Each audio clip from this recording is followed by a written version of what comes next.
Hi, this is Dr. Sunita Tandilwadkar, Director of Solo Clinic and Center of Excellence for Infertility and Gynae Endoscopy. Today, on a popular demand, I'm going to explain you what is IVF. I will try to be as simple as possible. In a later IVF, that is in vitro fertilization, many people call it as test tube baby. Now, what is this test tube baby?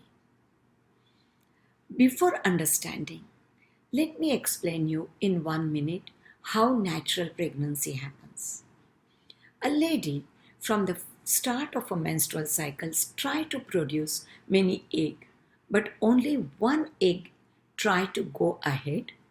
And if she has a menstrual cycle of 28 to 30 days, usually between 14 to 16 days, only one egg is released.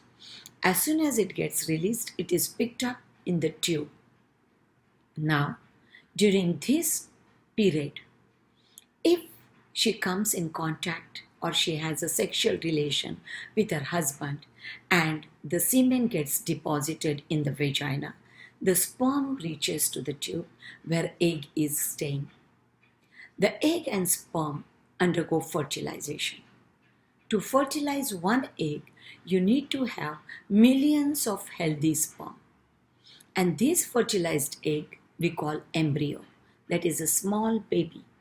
It takes 4 to 5 days for the baby to traverse from the fallopian tube and enter in the uterus, that is womb. And if it is genetically very healthy embryo, and if the circumstances in the womb are healthy, natural, then the pregnancy happens. It means this embryo gets implanted into the uterus, and in 9 months the baby develops. It is usually first 3 months, or you can say more precisely, in 10 weeks, all the structures of the baby is formed. And then from 3rd month to 9th month, it is the growth of the baby happens. So, this is how the natural pregnancy happens. Now, what is IVF? First important thing is, instead of one egg, when from the first day of a menses, as I said, many eggs start developing, but only one develop in a natural way. Here, those many which are started developing, we want them also to grow, because you can't give IVF or a pregnancy only with one egg. So what we do is, we do artificially induce all the eggs to develop. So, from first day of a menses, we start giving you daily injection. The aim of this injection is allow all the eggs to grow. Now, we can't see those eggs with the naked eyes. We can't see those eggs on sonography. But every egg has one house that is called follicle. So these follicles can be seen on sonography. So when I say we give you injection, how much should be the dose? How many injections we should be giving? How many days we should be giving those injections? All depends upon how you are responding. So usually a lady needs injections between 8 to 12 days, depending upon her age, depending upon her weight, depending upon her reservoir, how many eggs she has. The doses are usually decided. So, after giving those injections for 5 days, from 6th day onward, we start doing your sonography. So, by doing daily sonography or alternate day sonography, we monitor the number of follicles they are growing, whether the dose is adequate, the dose of injection I mean, whether it is adequate or I need to step up or I need to step down. All depends upon the rate of a growth of these follicles. So we usually do your daily follicular monitoring from 6th day onward. And usually between 8th or 9th or 10th day, the follicle achieve the size. It means the eggs are mature ready to come out, ready for fertilization. So once we see that, so that is very important. The person who is deciding, the IVF consultant, doing their own monitoring of the patient is very important. Do we do only sonography monitoring? 80% of the time, we don't need any additional blood test. But sometimes, if we see you are hyper responded or you are under responded, then we may do your hormonal test, that is the blood test. Now, once the follicles are mature, then we give you one special injection by which the eggs which are mature are also ready to fertilize and get release. So if I give you injection, after 35 to 36 hours, we take out those eggs. It means you have taken 8 to 10 days injection for the growth of an egg, and one day, one injection which usually falls in the midnight, because after 35 to 36 hours, we need to take your eggs out. So that midnight injection is to make the egg ready to be released from its house, that is from the follicle, and come free inside the follicle. Now, how do we take out those eggs? Entire this procedure happens on the OPD basis. You don't need to take any leave. You can come in the evening after your office hours if you are working. Monitor yourself and take the injection, same sitting, and go home. I won't say these injections are painless, but they are not very painful because they are not oil-based. They are water-based injection. It's like how any multivitamin injection you are taking. They are given usually in the buttocks, one day on this side, one day on this side. So usually the husband need to be little bit spreading the love or tender care towards the wife. We do expect, we do encourage, because in the entire process, it is the lady who receives this injection. Now, once this injection in the midnight is given for the egg to be released into the house, and when what I say is after 35 hours, we plan. Now, what will we do? That is the only day you need to be in the center, in the hospital, admitted for 6 to 8 hours. Usually 2 hours prior to the timing we admit you. We ask you to come empty stomach because it is done under anesthesia. This is not painful. You just receive one prick and then the anesthesia is given through that IV. Usually it takes 10 to 15 minutes for the entire procedure. It is done under sonography control, and from every follicle the fluid is taken out and it is sent in the lab for the embryologist. Embryologist means the one who handles the egg, the sperm, the embryos. They are the real maker. It is like playback singer. It is not the voice of a heroine. It is the playback singer who is giving the melody. Same way, whatever expert I am in making those eggs, I need to have equal dedicated in-house team of embryologists.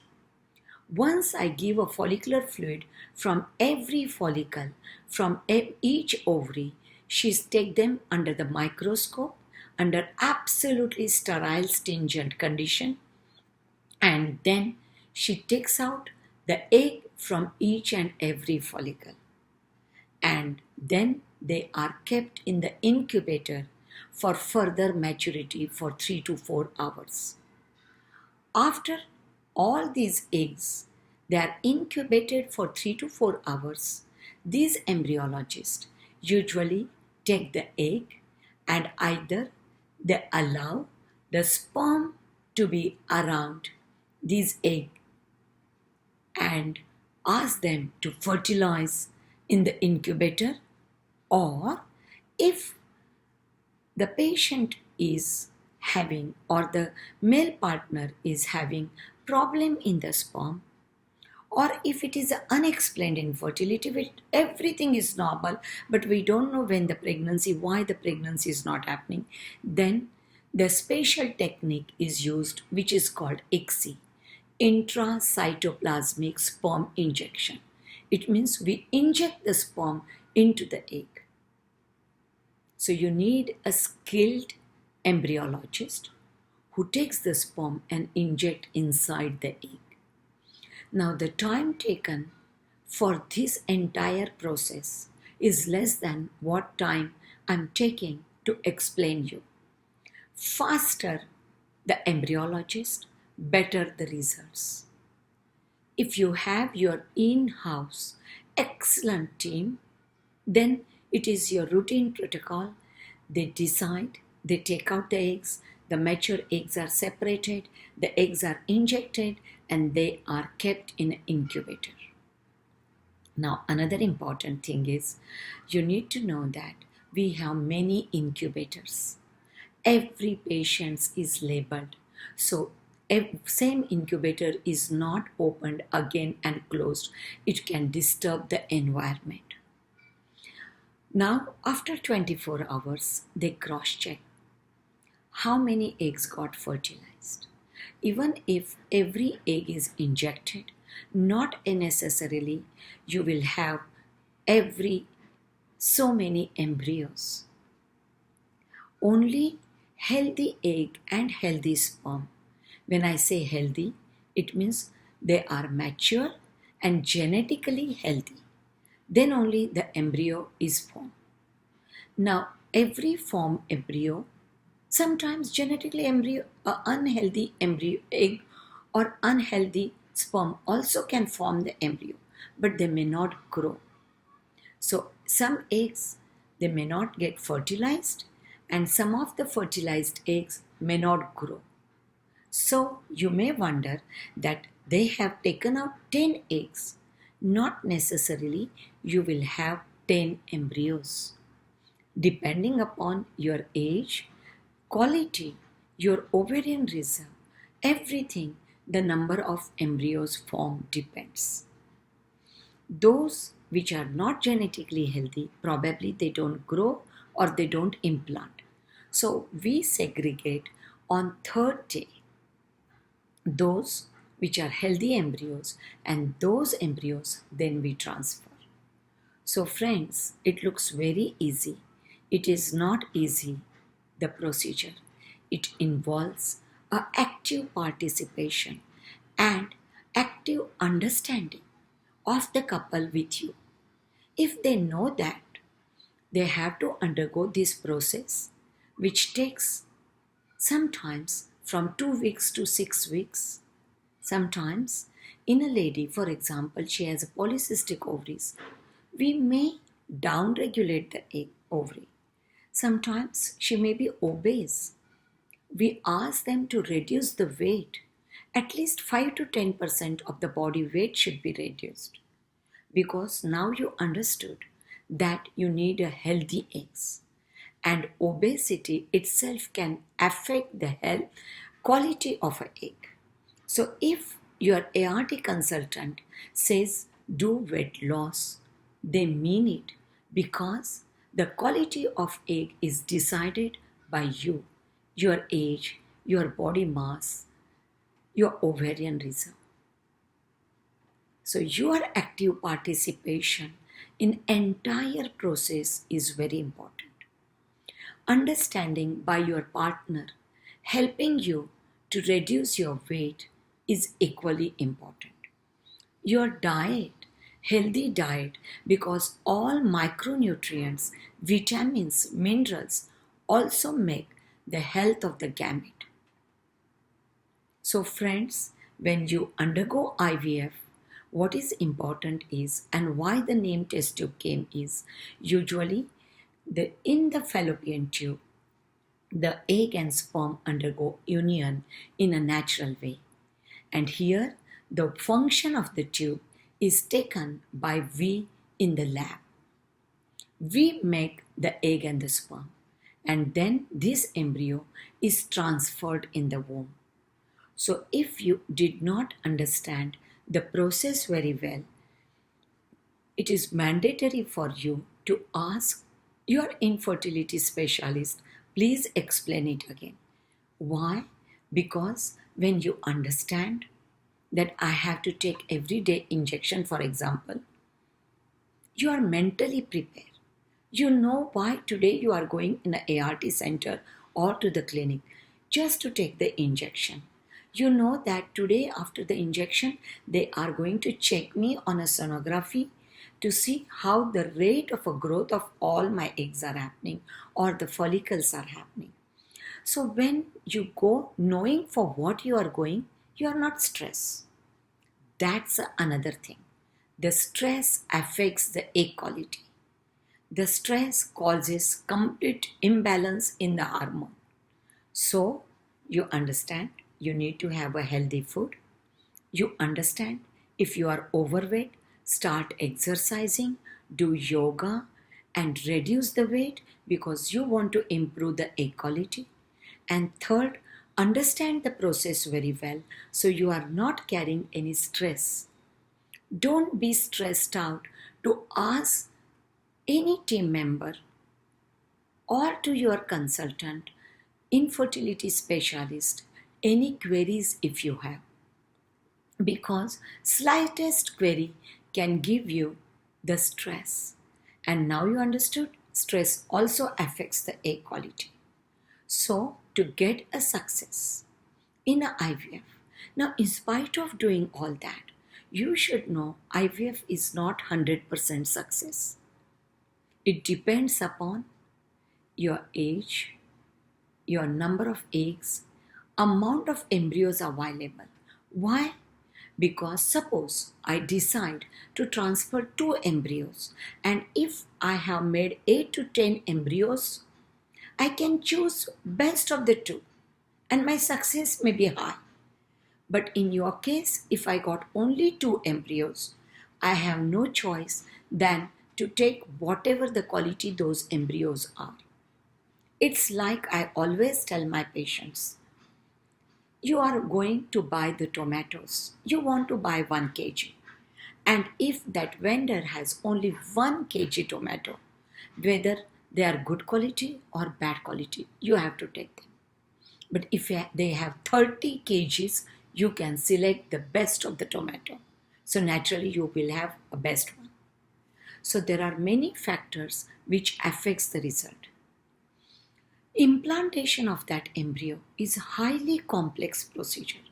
The dialogue between the mother's womb and the embryo naturally when happens, the lady doesn't even know the baby is growing unless she misses the period. But when it happens artificially, there is so much complex procedure which is involved, which is beyond the capacity of the doctor or the woman or the couple. And that's why IVF is not 100% success. On an average, younger the couple, better the result. Great number of embryos in hand, better the result. First 2 IVF cycle always will have better result than subsequent cycle. So, in this journey of IVF, yes, there are millions of babies which has formed. Millions of couple became healthy, happy. They got their generation next. And thanks to the technology, there is so much of an understanding about the subject that the success is going higher and higher decade after decade. What we used to have a success in 1980s and what we have a success today is totally different. We might have doubled, but we are not 100%. You may find in some center the IVF cost is very low, while in some center it is high. Try to understand. What drug you take, the cost of the drug changes. Better the drug quality? Maybe better the result. So some centers, probably couple cannot afford, so may just use little better quality or lesser quality drugs. More or less, the IVF cost is same across. Only the way it is explained to you may differ. Sometimes the cost of a IVF is explained only the procedure, only the test which we do, only the embryo which we freeze, only the drugs what we use. But if you take overall cost, it may be more or less same. Also friends, it's not only getting the pregnancy. After we do the transfer of that embryo, transfer of that baby, you need to be on so many medicine. They are also expensive. Sometimes you need those medicine. They may cost you from 5,000 to 20,000 per month. So it's not only the cost of the IVF, but the cost of the pregnancy to take that baby for 9 months also should be considered and also should get explained. Otherwise, it becomes tremendous financial load on you. So I try to explain you in a very simple way what is IVF, how the procedure is involved, how the cost is involved, how these pregnancies to be taken for 9 months, you need a special care. IVF pregnancies are at little high risk than the natural pregnancies. There may be a chance of developing blood pressure, diabetes during the pregnancy. The reason may be your weight, the reason may be advanced age, or the reason may be the IVF transfer takes little bit changes in your body hormones, and that may be the reason why you may be at a higher risk of developing the blood pressure. So take care when you go for a IVF treatment. I do understand it is a physical, economical, and emotional trauma to the couple. But if your infertility specialist, their team, their counselor, their doctors, their embryologist, their staff are with you in this journey, along with your entire family support, then when you get a baby in hand, you feel it was a beautiful, blessed journey. Thank you so much for your time in listening to this.